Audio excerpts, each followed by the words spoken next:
Hello and welcome to the Comic-Spiracy episode 606 for the week of Monday, January 29th, 2024. My name is Ryan Higgins. Who's here? Brock Sager. And you almost had a two-man podcast. Oh, almost me and Lane. Almost me and Lane didn't think Brock was coming. He was in the wrong chat. Facebook loads stupid. Like I hit refresh and it's like, nope, it's the same shit. And you're like, I just posted this. Nope, I hit refresh. Yeah,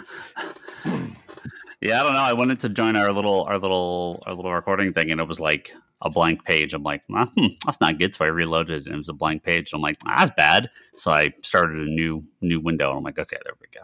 We're good. We're back. Kevin was supposed to be here. Well, not usually here, but he's on the East Coast. He's at a convention. He's at one of these what conventions is he at, Lane? I don't even know. Original Art Expo. Okay, it was the art con. Yeah. Okay. It's like an offshoot that they just started this year that's a part of MegaCon. Okay. Where basically a lot of the artists for MegaCon are coming in a week early just for a small art show. Where they all get to like hang out with the artists more intimately, have dinner with them, right? Get sketches, get purchase art, and there's only dealers for art. There's no other con dealers, no other con crap that you have to worry about, just artists. Right. Just original art stuff. Yeah. Just artists and Artist Alley and original art stuff. Yeah. That's cool. Yeah, MegaCon is huge. That's one of the cons I'd like to go to one day. I know it's gigantic. Yep. Kind of on the list to maybe try to head out there one day. That is now. Is that February? Is it always that early? No, it moves around. Yeah, I thought MegaCon was later in the year, but I don't know. Yeah, I don't know. They're also talking about doing twice a year now. MegaCon? So I don't like that. The first part of it, I forget. Yeah, I don't know. I don't like it when cons go more than once a year.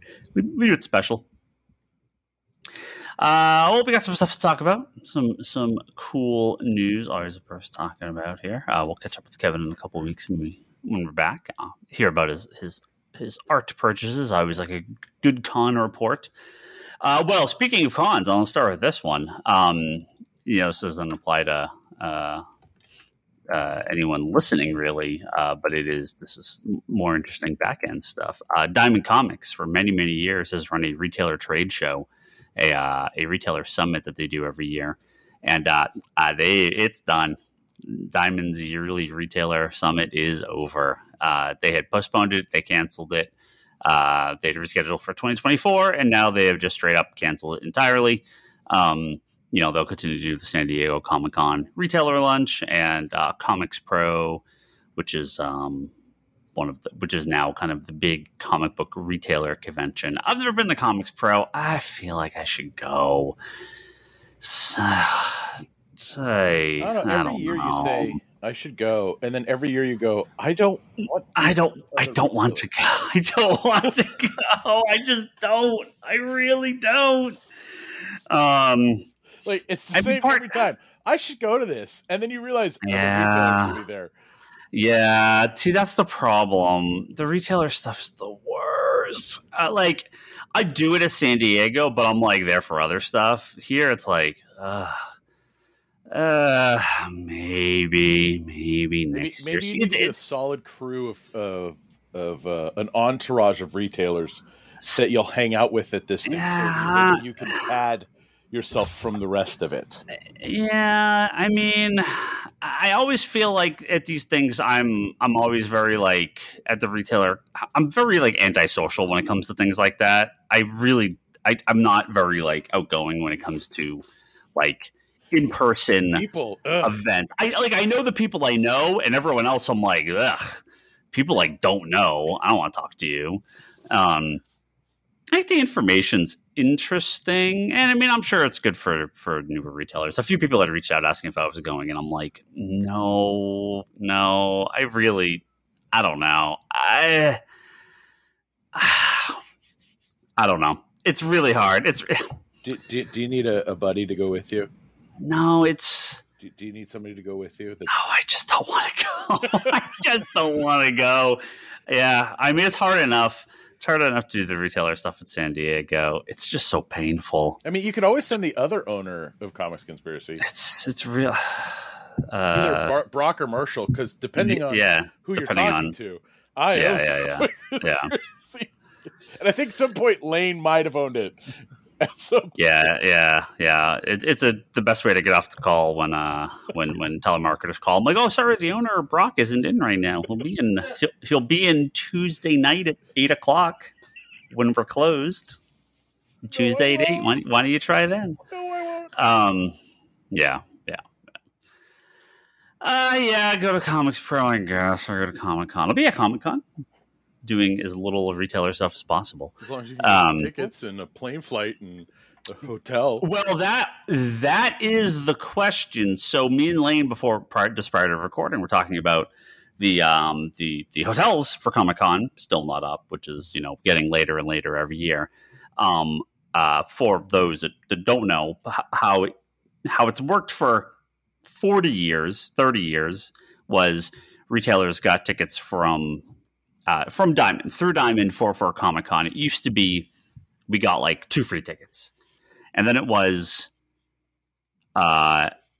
2 tickets, but they had to be for like employees of the shop that were registered through Diamond. So like Leanne is on my actually on my account. So because she went to Comic-Con with me. Mm-hmm. And then it became you could get one for free for like the owner only, or like the owner or like the senior manager or something. It had something like it had to be like the buyer, like the buyer on the Diamond account, and then you could buy one for additional for full price. Now it's you can buy one for full price. That's how it has been the last two or three of them, maybe. Like there wasn't even the one free anymore. It was one at full price. So I'm even thinking like at some point that's going to go away.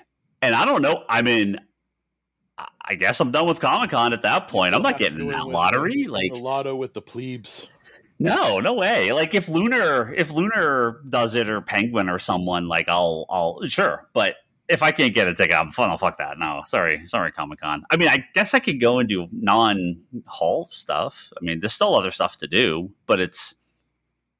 Yeah, you don't need a badge to pick up your Eisner winning award. No, it's I don't know what the deal is with. We'll find out. And again, that's always a problem. Is like Lane, you were saying, you're thinking we may not even have hotel info till like April.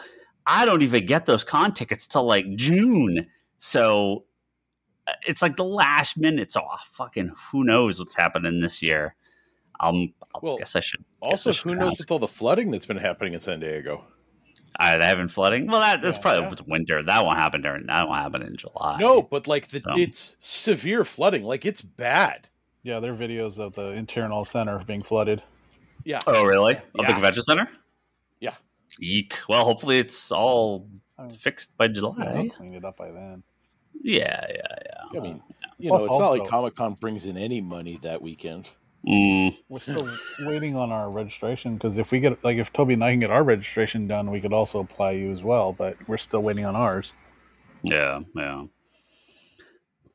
don't know what the deal is. I guess we'll find out.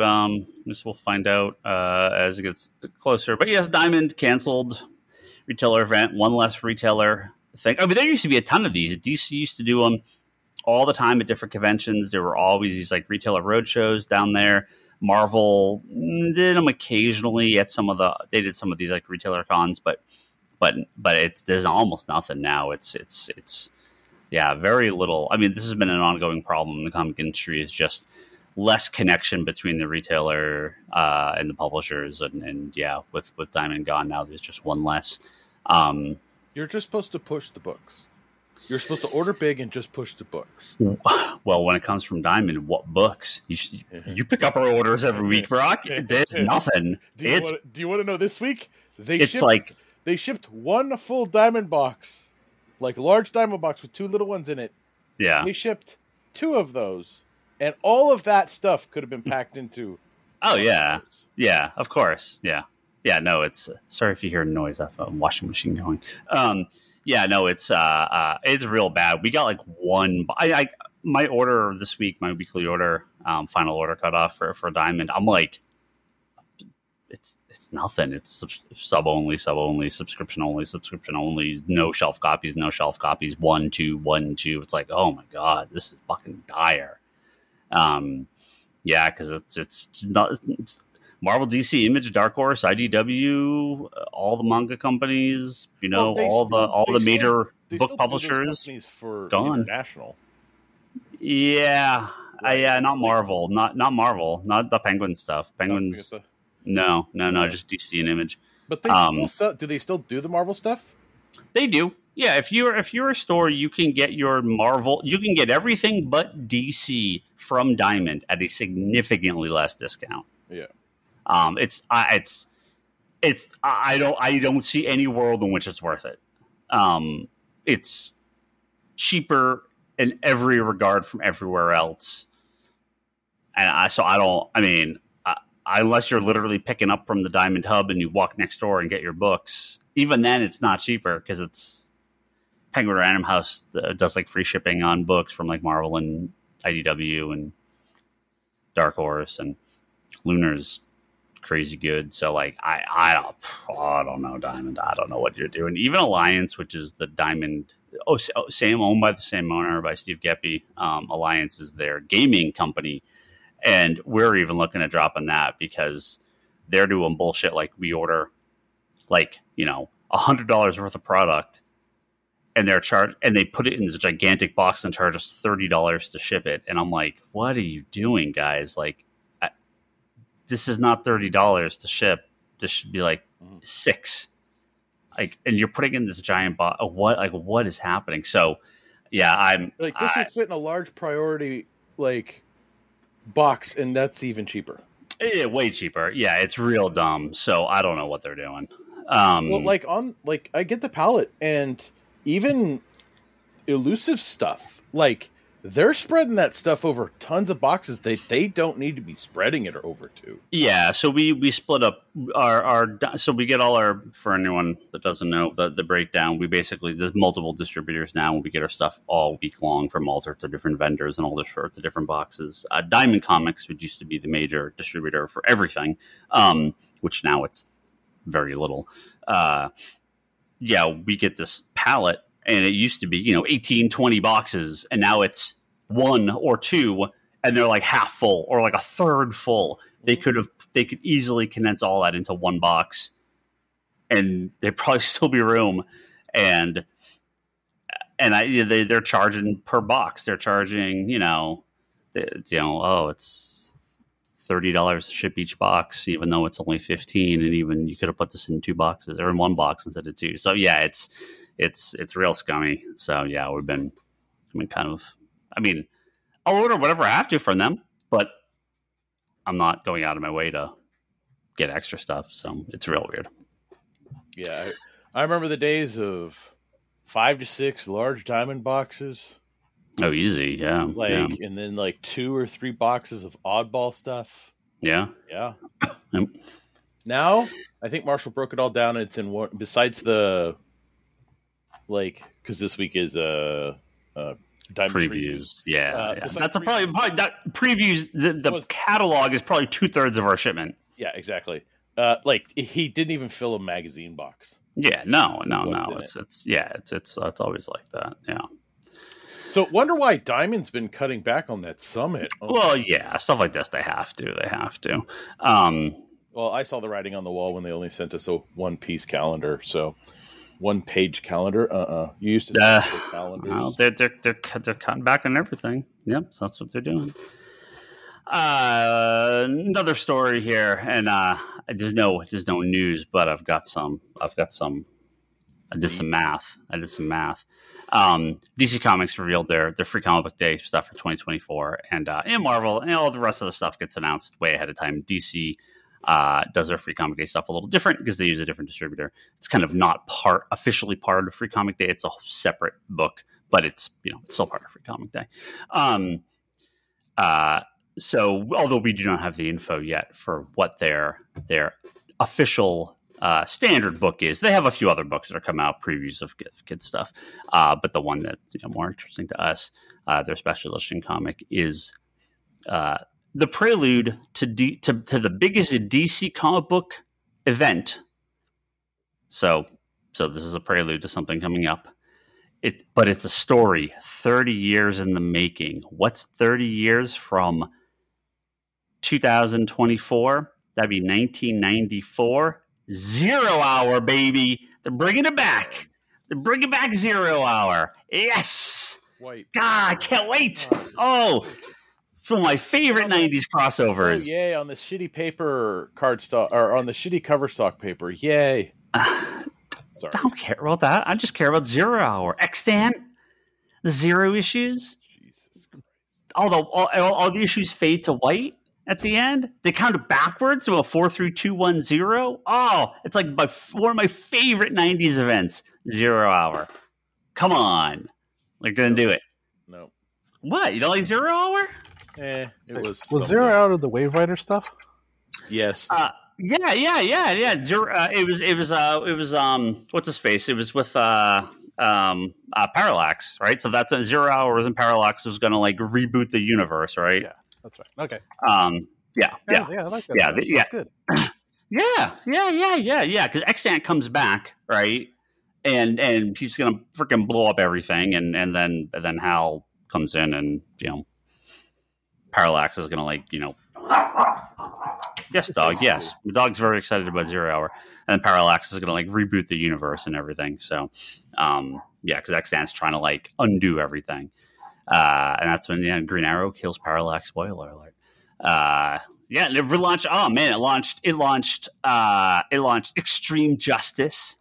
It launched Fate, the Dr. Fate book, where the younger Fate guy with the glowing Fate symbol on his eye, right? Rebels, Rebels. Brock, you're a Rebels fan. It launched the reboot of Manhunter book, Primal Force. But of course, the real reason I like it is because it launched Starman. So the really good book that came out of the actual good book that came out of 0 Hour. So you're just telling us the good news about this thing is that they might actually do something decent with the collections of Starman besides the compendiums. Maybe they'll do little chunk ones. That's what they have. They have the compendiums. Compendiums are fine. Still have to get those. It is the anniversary of Starman too. So. Yeah. Yep. Oh, I'm looking at this art here. Oh, it's Parallax against the Time Trapper, Metron, Extant, the Spectre, and Superman. Fuck, so good. Oh, so good. Time Trapper, Metron. Oh man, so good. Yes, 0 Hour, baby. Bringing it back. Cannot wait. Well, if you're excited for events, Marvel has an event coming up. It's called Blood Hunt. It's about a bunch of vampires. I thought they didn't they do an Avengers vampire? Didn't you believe story? In a vampire at one point? It's a long time ago. It was a long time ago. But Marvel is doing something they have not done for a very long time. Well, they've never done this, but they're doing something that they have not done since the Disney buyout. They are releasing an explicit content book. The last ones that they would have done is Marvel Max, right? What would the last Max title have been? I mean, it must have been one of the Punisher books. Yeah, I have a list of ones. Yeah, I don't know if I have a list of Marvel Max titles. Here we go, Wikipedia. You're always super helpful. What would have been the last series? I would think. War is Hell. It rebooted straight into the new Punisher series. Yeah. Oh, there was that Final Supreme Power stuff in 2011. So maybe that would have been it.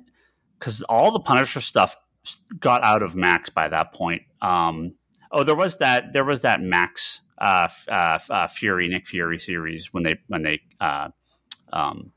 redid that. I don't remember who this was. It was who's Garth Ennis and Dave Johnson, right? Yeah. So they did do one more Max series after that. But yeah, by 2010, Max was over. There was just a couple random Max titles.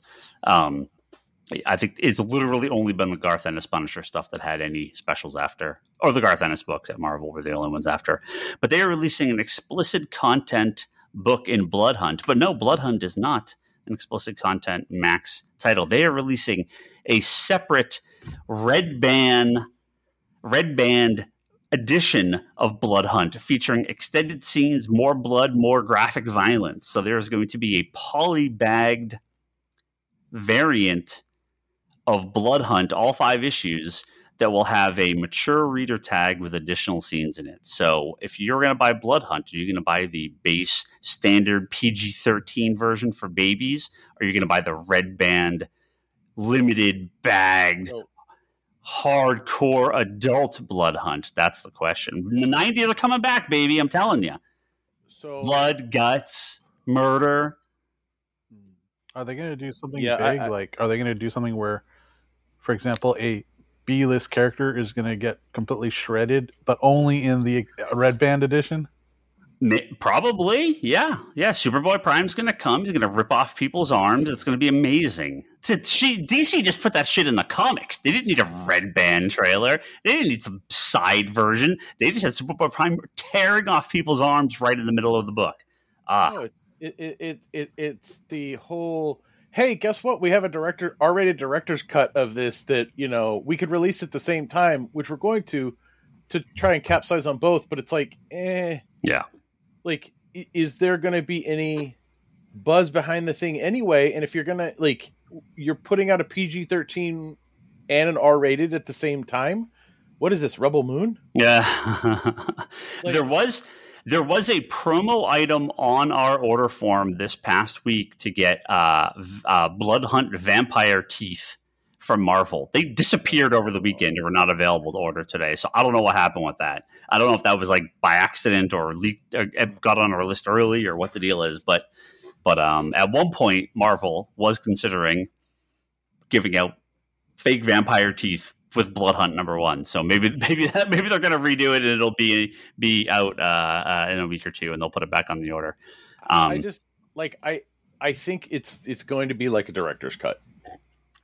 You're going to get maybe a handful of orders for it, but I don't think you're going to get. I don't know. This feels like something people will actually buy. The director cut things that they do. Get the director's cut, or are you going to get the red band, or are you going to get the regular? Well, are you going to get the lenticular, or are you going to get the regular? Well, right. So the director cut them. Marvel has done these in the past. I like the fact that these director cuts. There's no such thing in comic books, but whatever.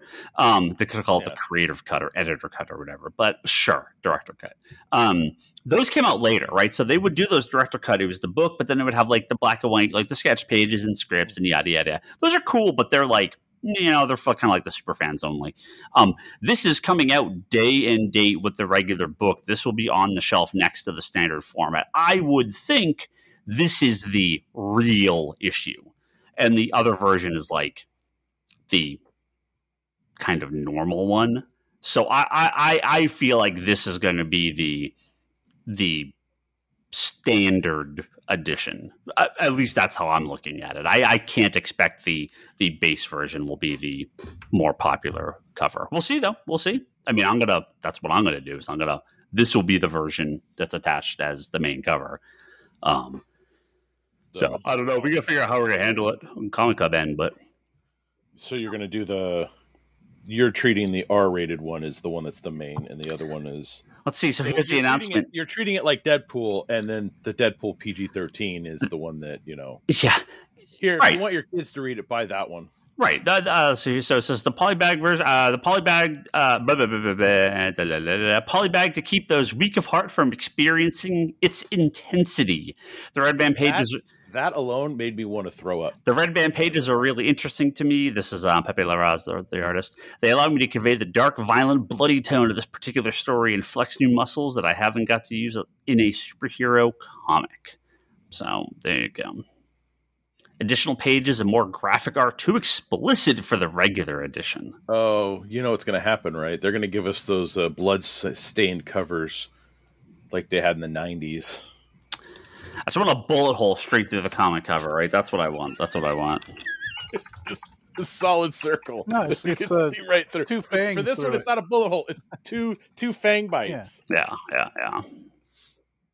Love it. I don't care. Yeah. Well, it's okay. You don't have to care. The PR on it was the that spin on the. It's for the faint. No, just go away. Like you're not crossed. Get the F out of here. Yeah. Like you want faint of heart, polybag crossed. Okay, don't come and go. Oh, no, you're not crossed. Yeah. For those of you that don't know what crossed is, it is for the faint of heart, and it should be polybagged, because it's black band trailer. It's virtually. It's gross. It's just horror. Yeah, it's just horror porn. Yeah, it's really bad. Yeah. Final big comic top story. We got some movie, TV, media stuff to talk about too. But the final big top story from the last week here. We got a rebooted Teenage Mutant Ninja Turtles by Jason Aaron. And just that's not just it. I had the list here, and now I've completely. I've lost the list of the artists. It was right in front of me, and it is apparently gone. Sweet. Let's see if I can pull it up while I'm in the middle of vamping here for a second. So we know how long Jason Aaron's at DC for. Well, I mean, he's doing another book at Marvel, so it wasn't exclusive. Okay. Jason's now a free agent, basically. Yeah. Oh, sorry. Yeah. So the first 4 issues will be done also by Raphael Albuquerque, Cliff Chiang, Chris Burnham, and Joel Jones. So they are not screwing around with this Turtles relaunch. Now, interiors or covers? Interiors. Oh. Yeah. Son of a bitch. Joel Jones. I might have to check it out. Yeah. Sorry, Raphael and Chang. So they're each doing Jones is doing Raphael. Issue 1 is Raphael, and that's Jones. Right. Issue 2 is Michelangelo, and that's Albuquerque. Issue 3 is Leonardo, and that's Chiang. And issue 4 is Donatello, and that's Chris Brown. So there's going to be, I don't know who's doing it after that, but they are doing each issue to start it off with, and then they're going to, obviously be ongoing past that. Now, I love this idea, but this comes back to what's going on with Transformers and G.I. Joe right now. Although TMNT is not licensed, it was a comic book first. I put it in the same vein, though, because of the comics sort of take kind of backseat to like the movies and TV shows past the animated series. Yeah. It is not licensed because it is comic original, but it functions sort of similarly. That there's a lot of hype when these new books get launched, and it just doesn't maintain. And usually because there's just a lack of quality, the numbers start to dip. They do a lot of reboots and miniseries and specials, and they get a bunch of subpar creators to work on it. Like Transformers right now obviously has all the stuff, all the Energon universe stuff going. So it's not just Robert Kirkman and Josh Williamson on G.I. Joe, and who the hell is doing Transformers? Why am I totally blanking on his name? Daniel Warren Johnson. Daniel Warren Johnson. But in getting in, he's only doing the art on the first arc, right? He's not doing the art on art in the later stuff.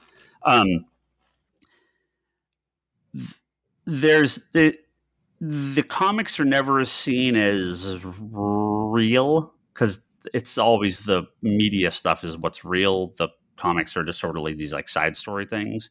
And so when the numbers start to dip, the creators drop out, the numbers dip further, they can't get new people on, blah, blah, blah. So this is always how the licensed books go. It's going to happen with Thundercats. They get a big creative team on it. Declan Shelby's on that. But that once that first arc's done and the numbers go to normal, they're not going to be able to afford the big creators. And so, not that the people doing the previous Turtles were bad. It's just Josie Campbell, is that her name? But they, it's just they're not on the same level as the people that, as Jason Aaron and the people coming in to do the art on these titles. And so like, it's tough because past the first like arc or two that they just don't maintain the hype. I'm not going to say they don't maintain the quality. They just don't maintain the hype. So the Energon Universe stuff, this Turtles, Thundercats, they're all going to have big launches, but I'm always very cautious 6 issues in how they're selling, because it's very rare that they maintain that sales strength going forward for more than an arc or two. Like Star Wars is in the same boat right now. They still have some pretty decent people working on Star Wars, and the books are just deader than dead, right? Well, I think that's because that's also oversaturation. Oh, yeah. That's what I mean, right? This is what IDW did with G.I. Joe and Transformers. The books just completely collapsed because they were really strong for a while there. But they fell apart. There was relaunch, reboot, miniseries. Nothing stuck. Nobody cared. Mm-hmm. G.I. Joe, Transformers did it both. Thundercats have launched to big numbers multiple times now and done after 6 or 8 issues. Nobody cares. Turtles is a little bit different. They've had longer runs, but the IDW series was pretty strong for a while, but it's really just bottomed out for the last, 80 issues, right? It really hasn't made a... Last Ronin was big because that's special. And now they're doing Last Ronin 2 and the spinoff of that, and that's already dead. It's already like nobody cares. Because it's, not the one special thing. So, I don't know. Well, and what's the size on this new Turtles book? Is this going to be regular, or are they going to go? No, it's got to be regular. It's got to be regular. Because if they're like, oh no, we're going to do this, I'm out. Like, despite it being Joelle Jones art, I'm like, nope, I'm not going to check that out. Just get the trade or something. Yeah, like even the trade. Who knows if that's going to come in without being dinged at that size? Oh, that's a different problem. Yeah, no, it's legitimately the Transformers and Cobra Commander, Duke, and Void Rivals stuff right now is good, but I think it's that there's this weird feeling behind all of it where it's kind of like, all right, how's the next issue going to go? How's like this weird, because even my roommate who's reading it, and he's a huge Transformers fan, he's like, this is good, but where is it going to go? Right. Like, well, that's what I said. Maintaining these books is really difficult because they're not, now this may change, right? Kirkman's not stupid. He may have gone to Hasbro and said, look, I want these to be canon and official with the upcoming movies and cartoons and blah, blah, blah. Let's have it all connected. Cool. Okay. That sounds great. That's what Star Wars did. That doesn't matter. Nobody cares, right? I mean, again, some people do, but the vast majority of people that watch Star Wars aren't going to read the comics. So the comics can only count so much. Again, the comics for Turtles are the real thing because they are the original source of the Turtles. So it works a little bit better here, but it's still never maintained big sales long enough to support the creative teams they have on it. So when the third arc, when Jason Aaron is off after 12 issues or 18 issues, and it's kind of, it's okay. It's okay. It's people, it's interesting people, but it's not moving the numbers. Number 1 did, number 2 did. Transformers, G.I. Joe. I mean, is Josh Williamson going to stick around for 5 years, 10 years? No. All right, probably not. Is Kirkman going to do Void Rivals for a decade? Probably not. All right. Daniel Warren Johnson, I mean, he's not doing the art on the second arc, right? So it's it's really tough with the license stuff. Marvel and DC, again, being the prime source for what the comics are, even though the movies and shows obviously make significantly more money. You still have some fairly long runs by some creators, and sales can go up and down, but there is just a level of sales that happen with even a B-list Marvel and DC book that just don't happen with the licensed books after an arc or two. They're just they like, you can look back at the last 10 last 10 years of the 15 years that IDW had G.I. Joe and Transformers, and the sales were low. So we'll see what Image can do. We'll see. Well, I should say if they had for 15 years. It's probably the last 13 years. We'll see what Image can do. We'll see what Turtles. Well, we'll see what Image can do with Transformers and G.I. Joe. Yeah. You know, it's been a good start, and we'll see what Turtles will do for IDW. Dynamite and Thundercats. And again, I think people think they love Thundercats. I just don't. It's just nobody cares after. It's like a big splashy issue, and then people are like, "Oh yeah, we really don't care about the Thundercats." Toby's screaming at me from somewhere. So, but yeah, I used to love the Thundercats. Boy, I went back and tried to watch that. Wow, it's awful. It's terrible. So, yeah. Yeah, I don't know. It's difficult to gauge like what people are going to enjoy. Like, how well is that Disney Villains line running now? Right? Not great. Like, it was. Oh, we're gonna have Maleficent and this and this and this and this and this and it's like, yeah. They sell fine, but it's like, you know. At least those are miniseries, so that's okay. Yeah. That's all right. I'm worried about, you know, I want to see those trades sell over time. That's all that matters to me. I don't really care about the single issues on that. You know, coming out and saying this is the start of a new universe of G.I. Joe and Transformers. This is the new ongoing Turtles book by Jason Aaron. You need some commitment there. Like, otherwise, it's just, you know, if he's out after 5 issues, what's the point? You know, like, so hopefully he's not. Hopefully he's here for a while, right? Hopefully he's got 2-3 years on the book, and that's good. It does no good to reboot it if it's just going to go right back to where it was. So we shall see. There's an interview with Tatiana Maslany, played Maslany. Is this Toby that just jumped in? Yeah. I mentioned Tatiana Maslany, and he appears. Absolutely. So he just. No, I think it was the Thundercats comment. He was just. Yeah, was it me saying Thundercats actually sucks that brought you here, or is it me talking about She-Hulk? I knew something was wrong in the universe.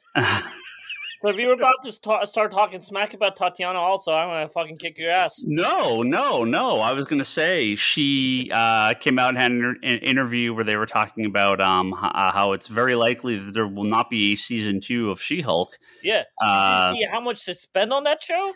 Because they spent $225 million on the She-Hulk show. That feels like a bit much. So... That's what they get for CGing the main character every episode. Yeah.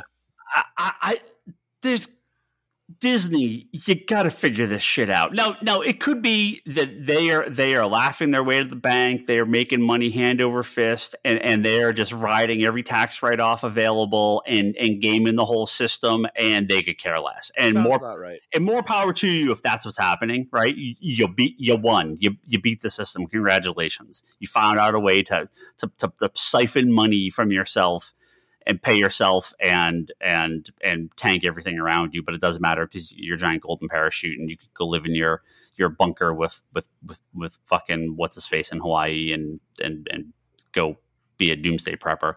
Do you see this stuff? Facebook guy, what the hell's his name? I forget his name. I don't care.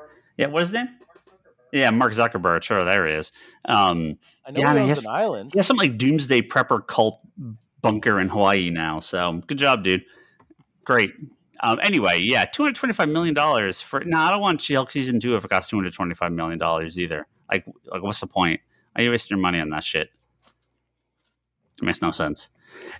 It'd be one thing if it looked fucking incredible. And I didn't actually hate the effects in She-Hulk.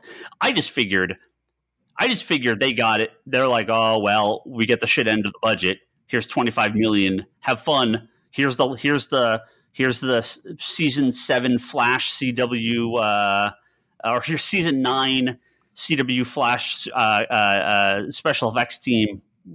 Pay them the peanuts that they must get paid to do the shit work that they do. Do what you can do. Like, it wasn't awful. It was kind of just like, okay, whatever. But Yeah, $225 million. Holy moly, that is a boatload of money. Time to find a fitness girl and paint her green. See, but I mean, I don't really like that either. Like, I'm okay with the CG Hulks, but why didn't that show that visual effects? The whole idea was that they were cheaper than practical effects and easier to do stuff with. And is this just like been a big con the whole time? The practical effects are still way cheaper. Probably. And visual effects are like, oh no. Probably in this case, yeah. It might be. I mean, you haven't seen a regular Hulk film under $100 million. I just haven't seen a Marvel movie under $100 million. Period. True. Even the shitty ones. Iron Fist. News next week. Lou Ferrigno is back as the Hulk. People will probably be okay with that. He's old man Banner now. Yeah. If they bring in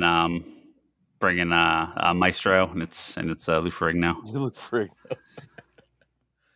Like a Bill Bixby. Yeah. Well, yeah, I don't expect to see sequels to most or any of these Marvel shows, so definitely not She-Hulk if it's going to cost that much. Or you'll get it; she'll just be Jennifer the whole time, right? Like she'll never be She-Hulk. She'll be like in shadows or something like that, or it'll be like off screen or something. So yeah, she'll get depowered. She won't have her powers until she'll get it back. At the end. She'll have powers as Jennifer, right? And not Hulk out. So there you go. And you just paint her green, and then she can. Then that's how they'll do it. That's how they'll do a second season on the cheap. So it's crazy too because I mean I'm going to talk about Godzilla -1 in multiple episodes, and I watched like all the new Star Trek shows, and I don't know what their budget is, but they look fantastic, right? Like the effects are great, and Paramount's not got money. They don't have money. They don't have Disney money. They're not spending $225 million on a season of Strange New World. Like, what is Disney doing to spend that sort of money to have these shows and movies come out looking the way they do? Just terrible. Just embarrassing. Leanne watched Ant-Man Quantumania the other day, and she messaged me like halfway through the movie, just like, "Oh my god, what is this?" What did he say? You're a dick. What is the scene? My name is whatever his name is, and I'm not a dick. I guess it was supposed to be funny. Yeah. Oh, Marvel! What are you doing? Did you watch the Godzilla -1 in black and white yet? No, I haven't seen it. Yeah, I actually think I want to catch in the theaters before. Yeah. In black, because it looks actually really cool in black and white. It actually looks even better in black and white, I think. Oh, it was one of the best movies of last year, without a doubt. Fantastic. My roommate watched it yesterday. He loved it. The black and white one? Yeah, he went with his son and his girlfriend, and they all had a blast and enjoyed it. Yeah, no, Godzilla -1 is seriously good. It's one of the best movies I saw last year, without question. Speaking of movies, there was a documentary that premiered. This is news, but there's a funny part to this. There's a documentary called Super/Man, which is about Christopher Reeves. There's a documentary coming out, and I just thought this was a funny headline at Deadline that Warner Brothers Discovery is the potential frontrunner for the documentary to purchase the documentary to air. I would fucking hope so. I would hope Warner Brothers, the owners of Superman, they've been really good with that show. The people that made the movies Superman that Christopher Reeves are in, I would hope they would be the front runner to release and distribute this documentary about Superman. Like, what the fuck? It's so weird. Why would they not be? I mean, I know documentaries are different. I understand, but still, like, I would think that this would be something that they would want to be involved with. So, real weird if they don't end up distributing this movie. Well, not necessarily.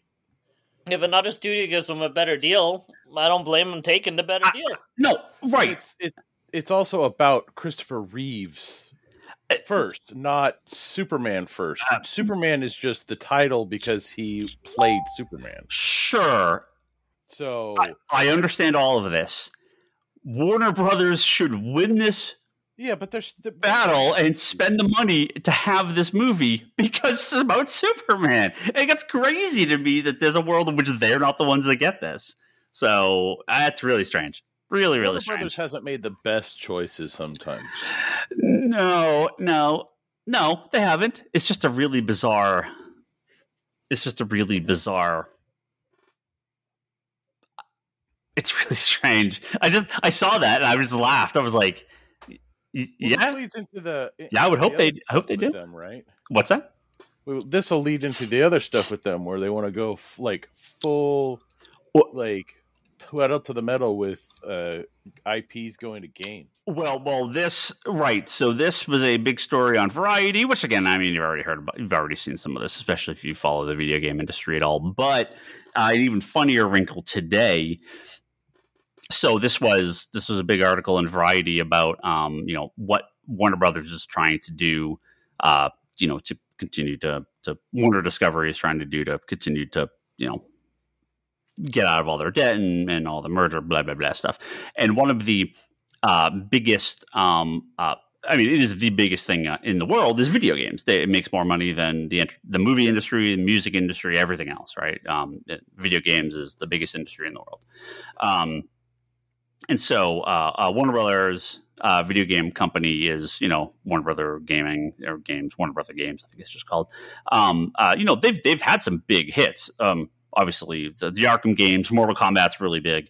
The new games have been really big, and they had a massive hit last year with Harry Potter, with the Hogwarts Legacy game that came out last year. It is the best-selling game of 2024. It is the first time in I think it's 14 or 15 years where a Call of Duty or Rockstar game, so Grand Theft Auto or Red Dead Redemption, was not the number one selling game in the United States. Hogwarts Legacy. Mario Wonders? No, it's Hogwarts Legacy. Oh, 24 million units last year. Unbelievable. Crazy sales. Call of Duty's kind of slowing down. It's really been crapping out. But Hogwarts Legacy was an absolute when juggernaut. the campaign is about as long as somebody's acceptance speech. Call of Duty, nobody cares about the no, not a single person plays the campaign in Call of Duty. Nobody cares. People care about the campaign. They want to play through something where they're not completely doing multiplayer. They literally don't. They not. There's a reason the Call of Duty campaigns are 30 minutes long because nobody like it is like a fraction of a percent of players play it. It is not worth doing. That's why they don't even bother anymore.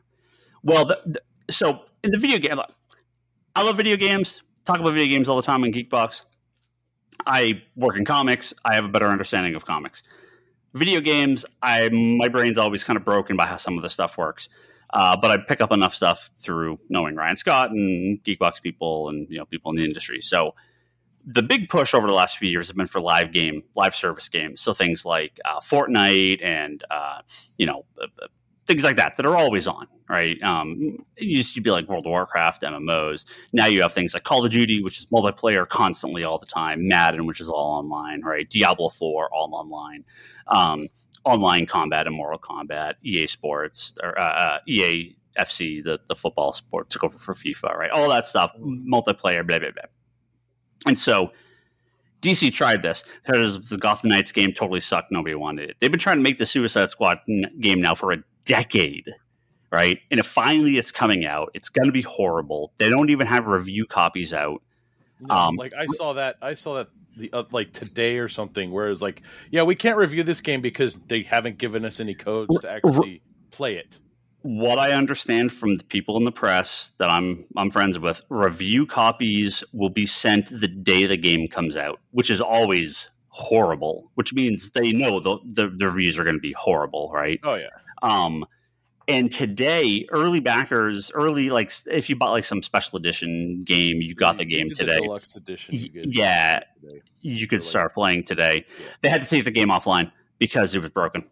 It was inaccurately completing story elements, and it was basically gave you game complete settings and achievements and stuff like that. They had to take the game offline the day it came out. So they've already said we're we're gonna give you more single player options, or we're gonna strip away all this stuff. It's called a looter shooter for anyone that knows video games. If you know what that is, like Destiny. If you don't, it doesn't matter. It's an online game that's gonna be fucking horrible. It's gonna tank. It's gonna cost. Warner's going to lose millions and millions. Oh wait, it's like Destiny? It is. It's like Destiny. Yeah, it's like the Avengers. I ain't playing it. So there was that Avengers game that came out. I mean, they already killed the servers on that. That's over. Avengers is done. Right? Same thing. Right? Except that came out like 5 fucking years ago. Right? And it already bombed. It is done. That's how bad the Suicide Squad game is going to be. It's Destiny's dying. Destiny 2 is dead. Nobody fucking plays Destiny anymore. So, like, Activision Blizzard's a fucking nightmare. They just laid off 1,900 people. I canceled my WoW subscription, Brock. That's the real news today. I am out. I am out of Blizzard. No. I'm out. I'm done. I'm out. I have not played since April. Did you screenshot your cancellation page? Nope, I just canceled my subscription. I am out. I didn't beat Diablo 4. I've uninstalled everything else already. I was just down to WoW and Diablo, and I'm like, no, I'm out. I'm out. I'm out. It feels fucking weird, but Blizzard as a company is over. Activision Blizzard is done. Right? They got bought by Microsoft. It's now Activision. Blizzard is gone. Blizzard is dead. The head of Blizzard. I'm sorry, we're way off in Geekbox territory here, but that's fine. The head of Blizzard quit when the layoffs happened. They lost 1,900 people, but it was mostly Blizzard. So let's say 1,500. I don't know the full number. Say 1,900 or whatever. Doesn't matter. The head of Blizzard left. They were replaced by an Activision person that ran Call of Duty. So Blizzard is gone. Blizzard no longer exists as a company. They are gone. And the thing is this the look that you get as a company when you've had record-breaking profit alone. Diablo 4 was the number 6. Diablo 4 was the number 6 best-selling game of last year, and it's a fucking disaster. But you literally fire a ton of people from the division that made you the money that you are like basically padding your third yacht with. Activision. I mean, the money comes from Activision and Call of Duty, but Blizzard is Diablo and WoW make boatloads of money, but it's not going to last. They're done. Blizzard is done. Plus, don't forget, they've also lost tons of money on R&D and projects that were canceled that never made it out. And they scrapped that other game, right? They scrapped a whole other game that they were working on. Projects. Yep. Yep. Overwatch is dead, right? Overwatch 2 is dead. Overwatch 2 is totally dead. Oh, no. Overwatch 2 is just Overwatch with more maps. Yeah. Overwatch 2 is dead. Hearthstone, I have to assume, is... I mean, I haven't struggling. Yeah. Like, you logged into Hearthstone and it was like, look, there are 500 different game options in here. And it's like, this isn't what I signed up for. And every turn, it's like, spend money. Like, did you try that DC game? No. The card game? No, I don't play mobile games. I tried, and I was like, oh, you have multiple currencies. I'm out. No. Yep, do not. Oh, man. Do not. So anyway, this is related because the Suicide Squad game comes out this week and it's going to be fucking terrible, and it's going to and they are going to hemorrhage money when it comes to this game, and I guarantee you, it would not surprise me if this does so poorly that Warner Brothers Gaming has massive layoffs this year because of how badly the Suicide Squad game. But we're going to go live. We're going to go live. We're going to push it even harder. So this was Zaslav's thing. Is like, we're now going to go all in on live service games. He's like 5 years out of date with what's going on in the world because everyone is like. A number of live service games have been canceled, scrapped. Things are getting adjusted. Like, it's just not you have Hogwarts Legacy, a single player game. It is the best selling game in the world. You can you have story. This is what you're doing. Yep. Live service. You can have a couple lives. The idea of live service games for people that aren't gamers, the idea is that it's always on. You're always playing. Not always playing, but it's something where you can you're kind of endlessly dumping money into. You don't pay once and it's over. You pay for new costumes in Fortnite or new maps or new cosmetics and new specialty stuff, and you're always kind of dumping money into it.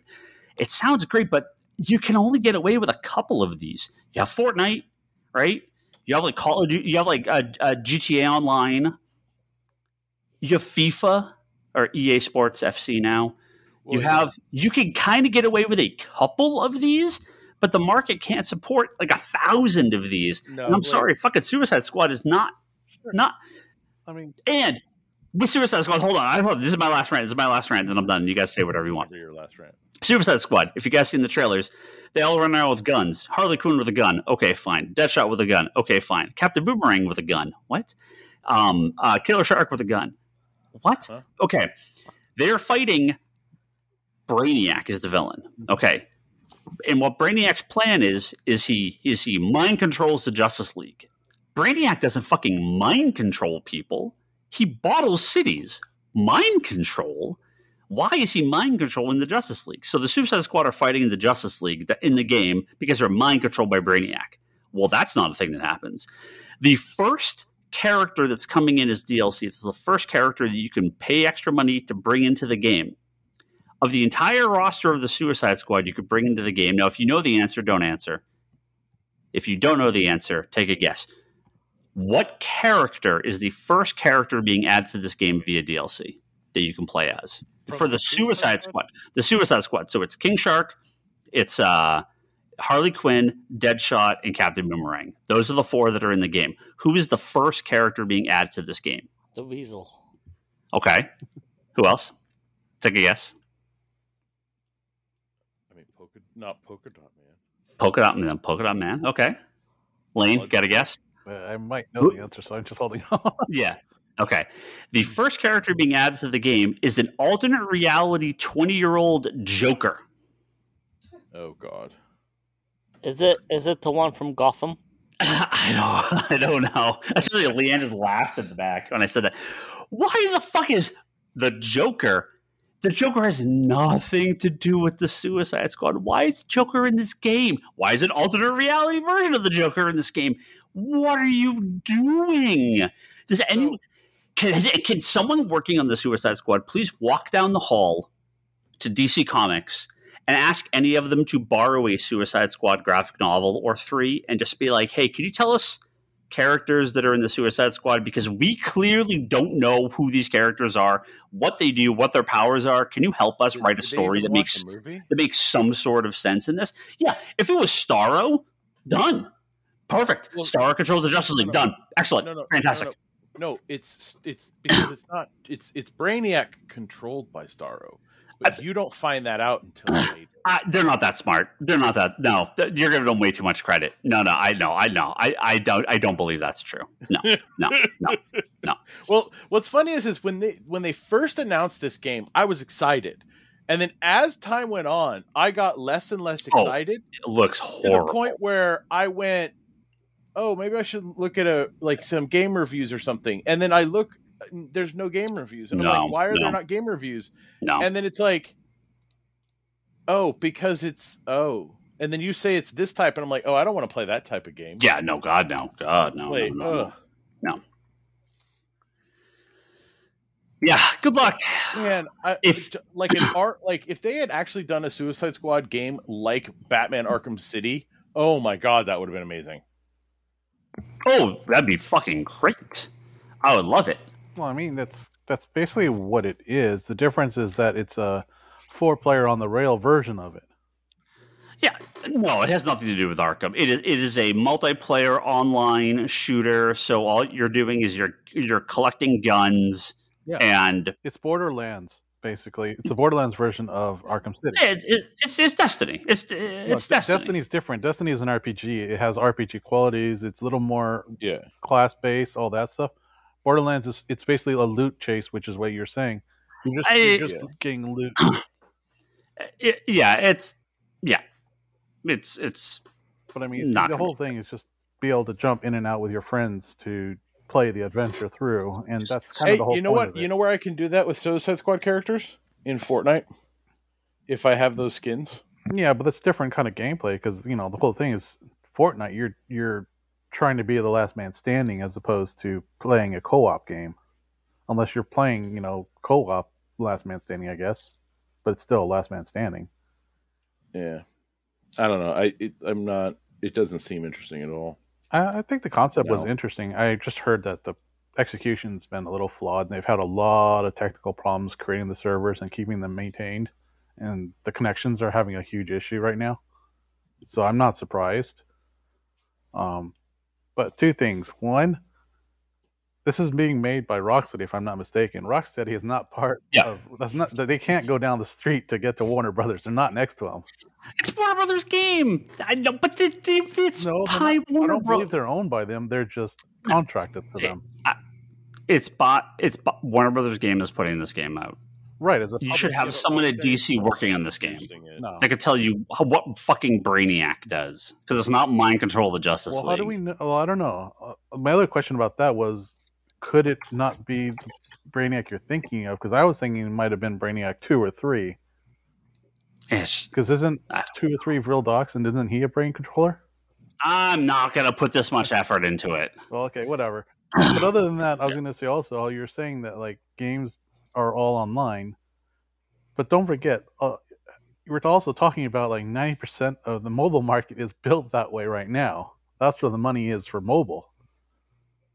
That's been the way money. I mean, the mobile market is the consoles and all the home games are moving toward that model because that's where the money is. Because it's easier to make money through that on the mobile.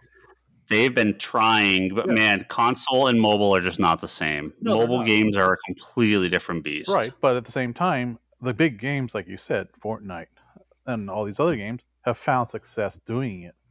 And when doing so, they're getting a lot of money doing it. But like I said, some. Yeah. And mobile games. Yeah. After the top 100 or top 50, that number drops dramatically, right? You've got to be in the high end of mobile gaming to be making big money. It's just quite a big money in the top 500. It's just you have to be in the top 500, I would say. But even then, it's not going to stop people from trying though, because they see the model, it works. What are you going to do? They're going to copy it. I mean, that's the problem. Until we get innovation in the system right now, and the one problem is we're having is no one wants to go back to the classical model of just selling a game, because they make no extra money or revenue out just selling a cartridge game at like $40 a piece, because they got to sell millions to make up their budget. Imagine if they focused on quality instead of quantity. But still, look at Nintendo. I mean, all I have to do is just say, "Look at Nintendo. Look at Nintendo." Nintendo has the clout of having the Nintendo name behind it is the difference. They've been up and down, and they've been nailing it now. They've had some fucking lean years where they were not working. Right, the games are still great. You could just have anything come out on Nintendo. It's going to sell 1 million. You can't have Studio Blah come out with a game and sell 1 million off the bat. I mean, look at Vampire Survivor. Look at Suika Game. It happens all the time. Look at fucking Pal World. Like it. Yeah, you can. You absolutely can. Oh yeah, you can. But I'm just saying. But they get a built-in base because of those names, that brand recognition. I'm just saying, like Nintendo does, sure. I'm just saying, like your regular studio can't make that kind of money though off that without having, and then they have to kiss up to Nintendo, be part of their program, have a product on their platform, which also is part of your budget cost and your deficit. So it's like there's a lot of behind the scenes stuff involved in figuring out where your game's going to be put, and it's just not very equitable these days. That's why game companies are closing left and right. With Warner Brother games, they're not stupid. Mortal Kombat is done correctly. Hogwarts Legacy was done correctly. This feels like a fucking relic that they're forcing out. Like, this is a weird mistake. Their other games are pretty good. They do. I don't play them. They do well. They sell well. They review well. People like them. This is a weird, like whatever happened with Rocksteady, whatever happened with the Arkham stuff, like they got to get new people over there because Origins sucked. Gotham Knights, nobody fucking played and it's dead, and this is going to be horrid. So like they've got to figure something out. Like I don't know what's going on. They've got to change this model because they don't have the right people involved to make these games. The Batman video game license should just be printing money constantly, and they have fucked this up so many times. So I don't know what they're doing. That's like, you're just getting I mean, we've seen the layoffs in the game industry. Obviously, I'm very connected to this tech industry and video game industry around here. So You know, and we're just talking about Blizzard, right? I mean, every day it's new video game companies laying off tons of people because these things aren't panning out. These big games are just not bringing in the money. Mm-hmm. You can do single player, you can do smaller games and still make a lot of money. If you're spending billions of dollars on these endless live server games with constant updates and server maintenance and server cost, it's like that you're losing money, just nickel and diamond everywhere because you're getting hit by so many things you have to maintain. If you just make a game and release it, and it's good, it'll find a market and it'll sell. The video game industry is humongous. Like these the whole idea of this live service stuff, you get a couple that succeed, the vast majority won't. And this is gonna tank and like could take down the company tank with the amount of money they've put into this and how bad it's going to do. So, yeah, don't look for more live service games, Warner Brothers. That's all I'm saying. Stick to what you've done well. Don't try to hesitate on that one. I would say that this was a good bet. I don't know if it's going to execute well, so we'll see how it ends up. But I was going to say, look at the one game they are maintaining, which is the question mark for me. Why is DCUO still up? Because it probably costs nothing to make. And they have, you know, look at why are like all these legacy MMOs still up? It costs them nothing to make, and they still have active users. Yeah, but if they're not making money off of it, also. Oh, they must. No, they wouldn't be up if they weren't making money. Final Fantasy 11 is still online. No, they took it down, didn't they? I think they moved everybody to 14. No. Didn't they move everybody to 14? No. Final Fantasy. Well, is 11 actually offline? Yeah, I thought 11 went down to move everybody to 14. Well, it's not. They didn't move everyone to 14. Well, it was you either took 14 or you got off because I thought they shut the servers down for 11. No. I don't. Nope. It's still online. Nope. There were plans to do it though, but I guess there's no new content, but no, servers are still online. Oh, nope. Okay. Still up. Yep. The game's like 2002. It's like 22 years old. Yeah. No, there's enough paying players to keep these games going. Yeah, like World of Warcraft, I was saying before, like it's not going to go anywhere unless they totally screw stuff up because they can just put it on legacy status and just get money forever from enough people willing to pay for it, right? DCUO has like a tiny team. Yeah. They're not spending billions of dollars on DCUO. No. Star Trek Online is the same way. Like that still has a pretty loyal fan base and they still put out new content. You don't have to have Suicide Squad to be this multi-billion-dollar live service game that's going to destroy your company. Just make a really good Suicide Squad shooter game and single player, and just release it. I think it's one of those things where, again, I think it goes back to the problem with what they're trying to push their IPs into these slots of like these live things, and it's not necessarily something that's going to be beneficial because in the long run, because I think that again, it's whatever naturally feels like that. Like Fortnite is something that is just, you go in, you battle it out, last man standing, right? What do they cash in on? Oh, costumes, changing, skins. Like you can spend money on that or you can not. You can just run in, play and get free stuff. They have enough to keep a healthy fan base of people that just play to have some fun, and you can have a variety from people that are just they're free to play, they just play to have fun and they don't really care, to people that are spending a ton of money and getting a bunch of stuff. But you're starting it from a baseline of this is what this is versus I'm going to take Hogwarts and shove it in this live thing, right? And it's like you're limiting your player base already because people are going to go, oh, Hogwarts, and then what is this? I don't like this environment. Like, they want the experience of enjoying the content for themselves first, right? There is enough people. There is a group of people that want online games. There's a group of people that want shooters and Fortnite and Call of Duty and all that. But then there's a massive group of people that don't. Yeah, right. I don't either. I don't get why this has to be the way these games are. If you made a Suicide Squad game that resembled the Suicide Squad in any real way, shape, or form, I think you'd have a cool action RPG. Yeah. Why is it a looter shooter? It's like, Well, they're just shoving an IP. How do you make it a good game? How do you make all their powers unique? How do you keep it separate? How do you keep the IP interesting? You did it with Arkham. You do it with. You can't just meld it right over Arkham. It doesn't make sense. No, running around. But I mean, look. This is what game designers are hired to do. It's you want to go off something existing, go off like God of War. I mean, let's make an action RPG. Go off Bayonetta or something like that, right? Just some crazy way over the top. That's if you want to be that. I think of the benefits of those games started with the fact that they didn't have an IP to start with. They started from fresh, just going, we're going to make something up and just have fun. Same thing with Fortnite. Fortnite, the only reason it succeeded was because it didn't care because it had nothing tied to IP. They could do whatever they want with the game. They could change whatever they want with the game.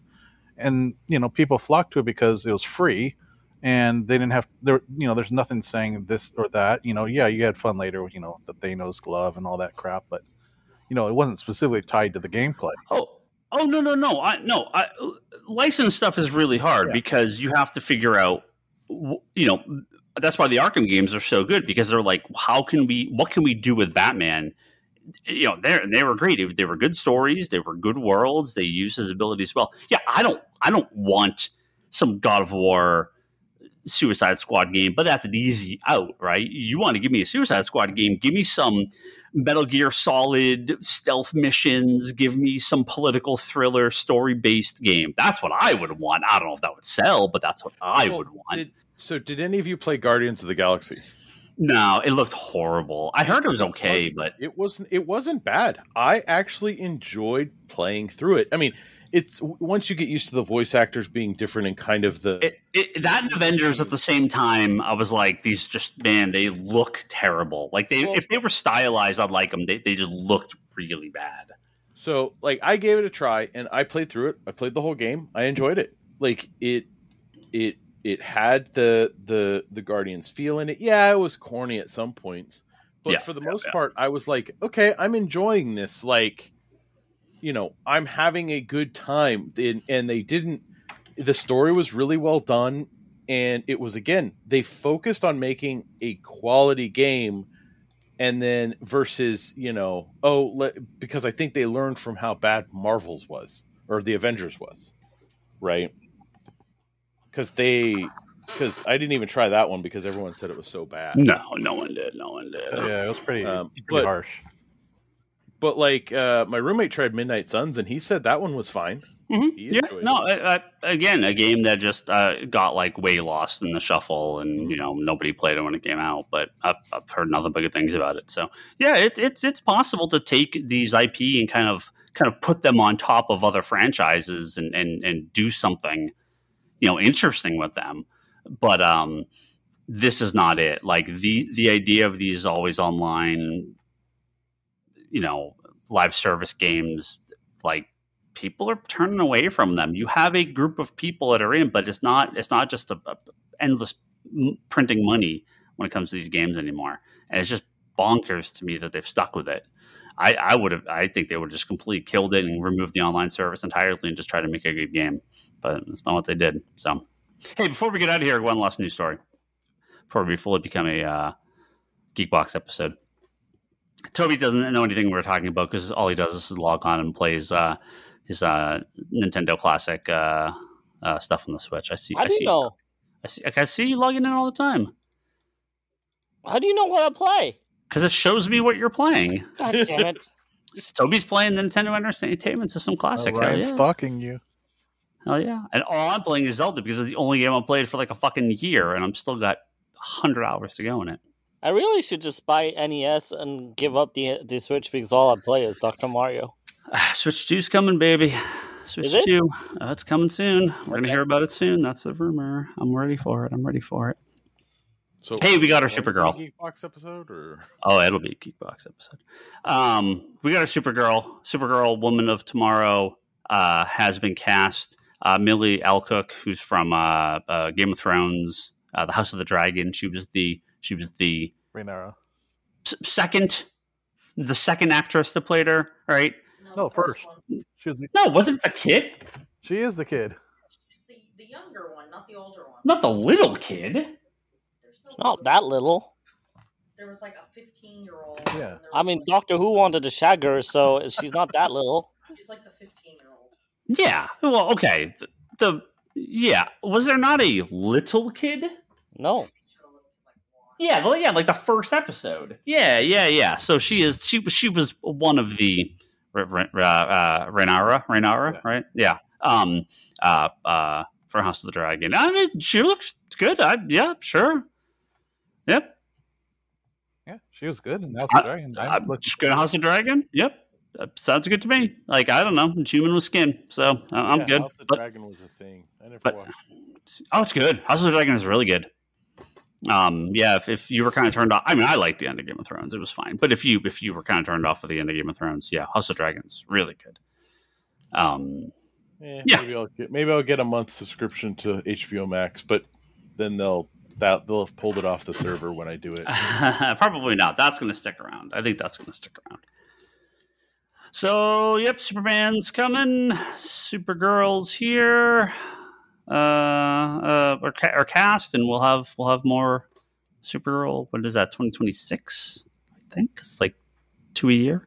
So, exciting. This new DC Universe movie is starting to ramp up into something. So. That's it. There's nothing else to say. Just cast someone. That's cool, though. I'll take it. Anybody excited for the Super Bowl? The Super Bowl? I'm always excited for the Super Bowl because that means baseball season's right around the corner, baby. Yeah, for me, I think it's the Deadpool 3 trailer. Yes. Is that going to be at the Super Bowl? Supposedly. Nice. The Super Bowl. So is this where the Taylor Swift as this is actually the conspiracy theory, right? Not that Taylor Swift is going to be there to get everyone to vote for Joe Biden. It's Taylor Swift is going to be at the Super Bowl, so the Deadpool 3 cameo or trailer with her cameo as Dazzler gets revealed, so she's there when the reveal happens. Is that the real conspiracy theory? Yeah, I'm down. Okay. Just making sure we got our conspiracy theories correct. Hey, if Taylor Swift wants to play Dazzler, I'm all for it. I think it's if Disney wants to pay Taylor Swift enough to play Dazzler, I think that's the correct answer for that. Yeah. Well, we'll find out if Disney is right or wrong by the time the movie comes out. Yeah. Hey, how's that Madam Web hype coming? Sure is a movie that comes out in a couple weeks, huh?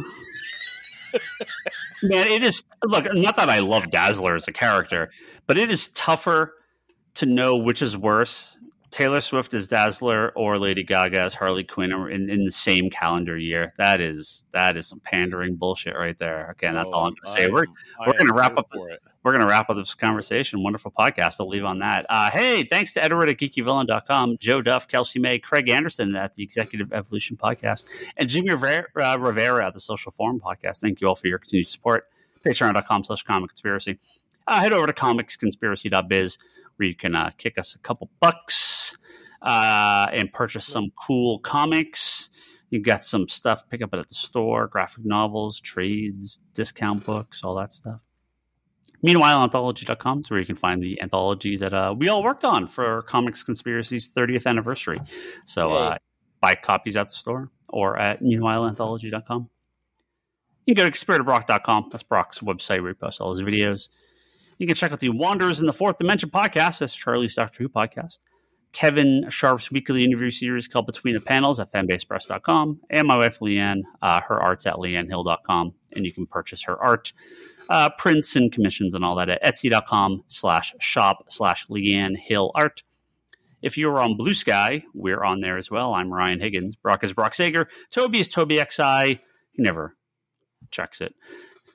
Kevin is at Kevin Sharp. The store is Comics Con Store. You can also find us all on Twitter and those same handles. I'm Ryan Higgins, Ryan over there, but not on Twitter too much these days. And you can check out Geekbox, where I'll probably have a lot of the same conversation next week. And Manga Machinations, our friends talk about manga and anime. Go listen to them. that's all we got. We'll be back in a week or two. New episodes. I'm sure we'll have some cool stuff to talk about. See you then. Goodbye.